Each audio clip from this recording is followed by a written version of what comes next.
What's up guys, Houndish here, and today we're jumping in with the Destiny 2 news, and of course, with it being Thursday, this comes in the form of This Week at Bungie. And so the first thing they speak about is the Empyrean Foundation and our current progress in the event. We're absolutely flying through it now, but also Bungie jump in and talk about the March update and more significant weapon changes that we're going to be seeing as part of the update that will also kick off Season 10 for the game. So they talk about a couple of exotics, but otherwise they touch on various different archetypes, sniper rifles, grenade launchers, shotguns, fusion rifles, and auto rifles and how they're going to be adjusted next month, and then we have a few additional things to round up in the video as well. So guys, as always, I hope you enjoy this one, but without further delay, let's get straight into it. In the Bungie update, they do say that this week Osiris confronted an old ally, to provoke them to pick a side, and of course they're referring to the new cinematic in the game. They say that in the weeks to come, your victory over the Red Legion on Mercury will be complete. A new season is on rapid approach, and with it comes new mysteries, threats, and activities to plunder for rewards. Interesting that they say activities right there, especially with the conversation of trials, but also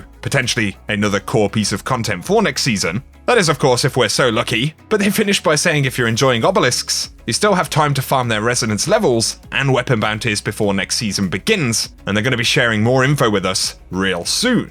And so make sure to keep it locked in on the channel, as I will be keeping you posted with all of those details. But on the subject of Empyrean Foundation, we have passed stage 6 for the event, and we're approaching stage 7. And they show the chart right here where we are approaching 7 billion fractalin donated. So that's pretty crazy, and it seems fairly likely that we'll get this unlocked by the weekly reset or around about that time next week, if not sooner. But then they say now let's shift gears, and a few weeks back we promised some sandbox previews leading up to Season of Redacted. And on the subject of some of the sandbox changes that we're going to see in March, they say, we know that one of the first questions will be, is this a Crucible-centric update, or will PvE get changes this season as well? And they say while the following changes will be coming out at the beginning of the Season of Redacted, some of them are in preparation for a new PvE challenge coming later in the season. A new Nightfall difficulty, officially dubbed Grandmaster, will test even the most proficient Guardians, and we'll have more details about this new ordeal in the coming weeks. But for now, we have more dev information about Sandbox Changes specifically, so that's interesting, a bit of a tease to that Grandmaster difficulty for Nightfalls that we're going to get later next season. Now, in terms of weapons, the first thing they speak about is Izanagi's Burden. So they say, since the removal of auto reload effects from Rally Barricade and Lunafaction boots, as well as the introduction for a catalyst for Izanagi's Burden, it has seen a significant uptick in use. Izanagi's Burden solidified itself within the majority of endgame builds due to its excellent burst damage, sustained damage, ammo economy due to special ammo,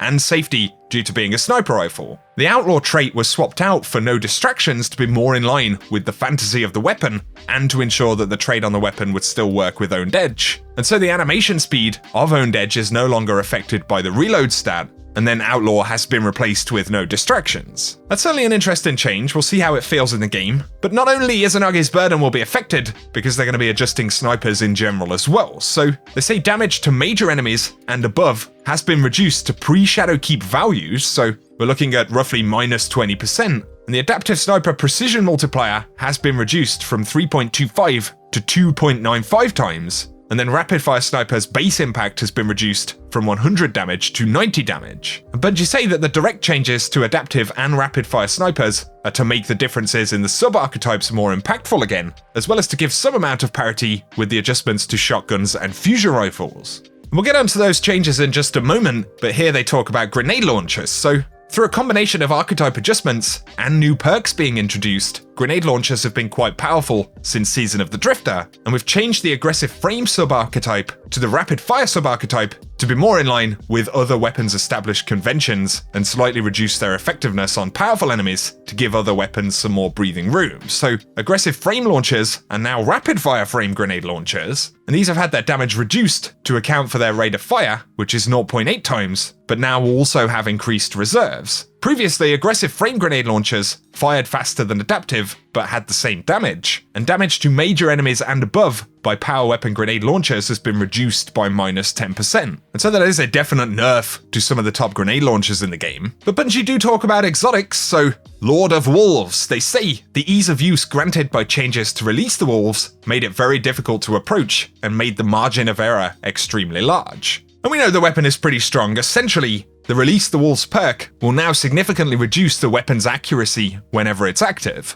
Of course, that is to offset some of the power that you get with that bonus. There'll definitely be some thoughts about it, so let us know what you think. But the last word is going to see quite a few different adjustments, so they say the weapon has become quite dominant due to its extremely forgiving maximum time to kill, and they're adjusting the way the weapon works to focus it back as a hip-fire-based weapon, while also improving that side of the experience for both controller and mouse and key inputs. So Fanfire will now adjust the precision scaler while hip-firing. Fanfire impact values have been adjusted, so precision hip ADS adjusted from 67.95 and 67.95 respectively to 68.27 and 52.2, and then non-precision hip and ADS has been adjusted from 50.01 to just 38, so bit of a change there, and aiming down sights no longer provides additional effective range. On top of this, reduced stability for mouse and keyboard input, and generally reducing the effective range of the weapon at base. And they say to improve the experience, they've adjusted the way target acquisition is handled while hip firing. So actually Last Word has the potential to feel quite different from how it does at the minute.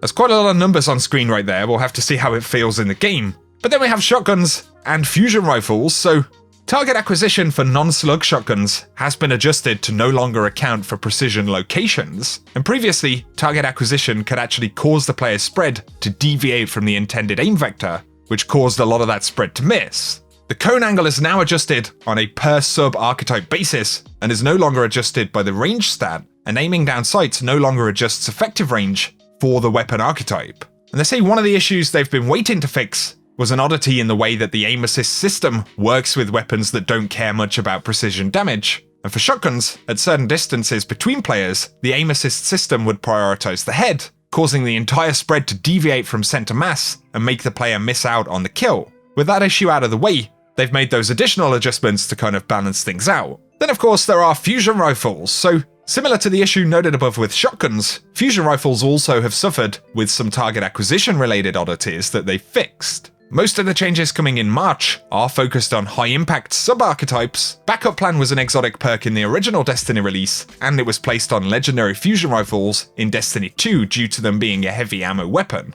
When weapons were shuffled around in Forsaken, the perk came along with them, and they say they've decided to adjust it alongside the archetype itself to have it fall back in line with other legendary perks. So target acquisition for fusion rifles has been adjusted to no longer account for precision locations, and previously this could cause the player volley to deviate from the intended aim vector. And then damage fall off for the weapon archetype can now floor at 0.5 times, which was previously 0.75 times, and the effective range and the impact of optics stats for the weapon archetype has been reduced across the board.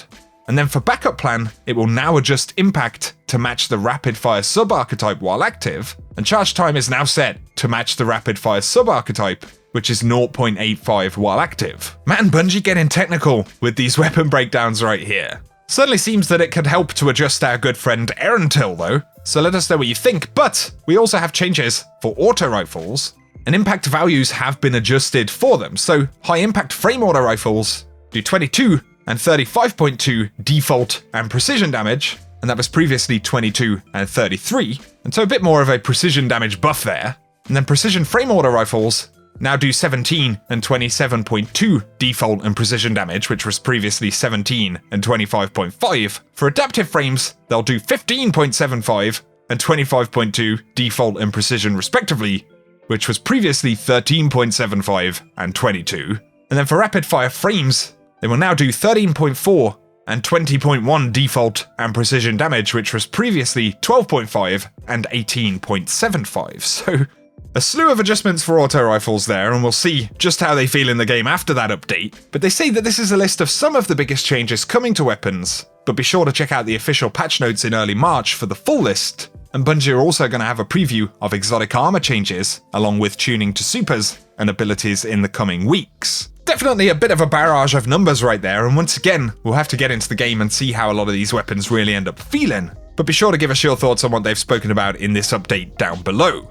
Now though, let's round up a few additional bits of Destiny-related conversation from community managers over the past few days, and this comes from DestinyRoundup.com, which is a really awesome site run by Shackle Shotgun where they round up a bunch of what Bungie and the community are talking about, so I'll link that down below. And initially, the community suggests that Bungie should give a little bit of love to rocket launchers, And Cosmo has said that he'll pass along feedback that players would like to see rocket launchers changed in a future update, and encourages the community to share what they think could be improved with them. It's an interesting one, isn't it, now that we have grenade launchers and things like that? Maybe we need some new perks and capabilities, maybe ammo capacity, and a bit of a general rethink for rocket launchers in the game. I'd be curious to get any thoughts from you guys about that. But of course, otherwise, Bungie have responded to feedback about the amount of currencies in Destiny 2. And Cosmo said they are looking at how many currencies are in the game and what they're used for. There isn't a timeline yet on any specific changes that are coming into the game, but they say they agree that there is a lot going on in the consumables tab and it's something that they are aware of. And additionally, they also said that they're looking into increasing the ways we can earn materials in future, specifically in reference to Ascendant shards and enhancement prisms and stuff like that. So hopefully that will mean other sources outside of the Nightfall. Of course, they clarified that after Season 10, Seasonal Armor will be able to have 3 seasons of mods used in the seasonal slot, which consists of the current season, the previous season, and the upcoming season, and so it isn't quite completely universal. That's also in addition to the ability to change affinity on armor. Both of those changes coming in March, and separately they've said that they understand and agree that the current introduction to Destiny 2 for new light players can be a bit overwhelming. And once again, while they can't share a timeline, they are working on making some adjustments to that kind of introduction phase for new light players. Of course, that's mostly going to affect brand new players coming on board. Although the new light experience in general is one that probably will adjust a little bit over time, so if you are a new light player, it'll be interesting to see any specific changes that Bungie bring to the table.